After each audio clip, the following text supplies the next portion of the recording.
আপনি কি ওজন বাড়াতে মরিয়া? বাজার চলতি ভিটামিন বা সিরাপ দেখে ভাবছেন কোনটা কিনবেন। অনেকে তো ডাক্তার না দেখিয়ে নামি দামি ওষুধের বোতল হাতে তুলে নিচ্ছেন।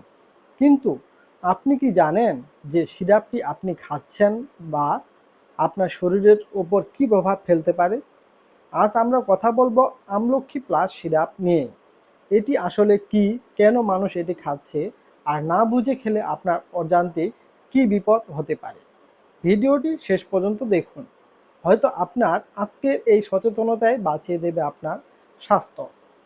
আমরা অনেকেই শারীরিকভাবে দুর্বল বা পাতলা স্বাস্থ্যের কারণে হীনমন্যতায় ভুগি।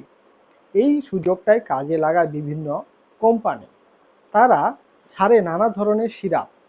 আমলক্ষী প্লাস সিরাপটি মূলত ইউনানি বা আয়ুর্বেদিক ফর্মুলায় তৈরি বলে দাবি করা হয়। বাজারে এমন অনেক পণ্য আছে যেগুলো অ্যালোপ্যাথিক ওষুধের বিকল্প হিসেবে নিজেকে উপস্থাপন করে।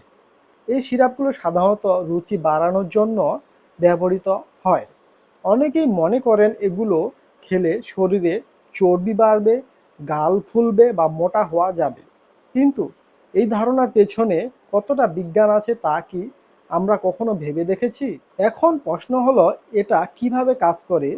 সিরাপটি সাধারণত কিছু উপাদান দিয়ে তৈরি করা হলেও এর মূল প্রভাব পড়ে মানুষের হজম প্রক্রিয়ার উপর। এটি খাওয়ার পর অনেকেই সাময়িক ক্ষুধা বৃদ্ধি পায়, ফলে রোগী বেশি খাবার গ্রহণ করতে শুরু করেন। কিন্তু সমস্যা শুরু হয় তখনই যখন আমরা এর পার্শ্ব প্রতিক্রিয়াগুলো এড়িয়ে যাই। ভিডিও শুরুতে যেমনটা বলা হয়েছে, যে কোনো সিরাপ সেবনের আগে স্থানীয় ফার্মাসিস্ট বা চিকিৎসকের পরামর্শ নেওয়া জরুরি। যারা না বুঝে এটি নিয়মিত খাচ্ছেন তাদের অনেকের পেটের অস্বস্তি বা পেটের ফোলাভাবের মতো সমস্যায় ভুগতে পারেন। মনে রাখবেন, ওজন বাড়ানোর কোনো জাদুকরি সিরাপ নেই। সবচেয়ে ভয়ঙ্কর জায়গা হলো এসব সিরাপের দীর্ঘমেয়াদী প্রভাব।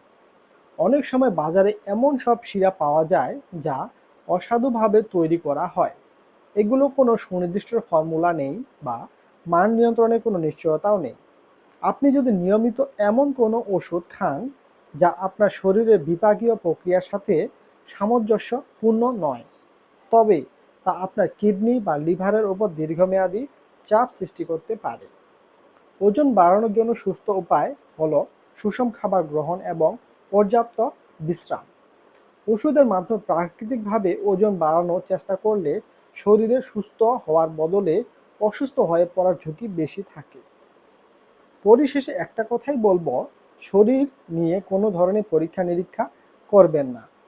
কোনো ওষুধ খাওয়ার আগে অবশ্যই ভালো করে বোতলের গায়ে লেখা উপাদানগুলো দেখুন এবং রেজিস্টার্ড চিকিৎসকের পরামর্শ নিন।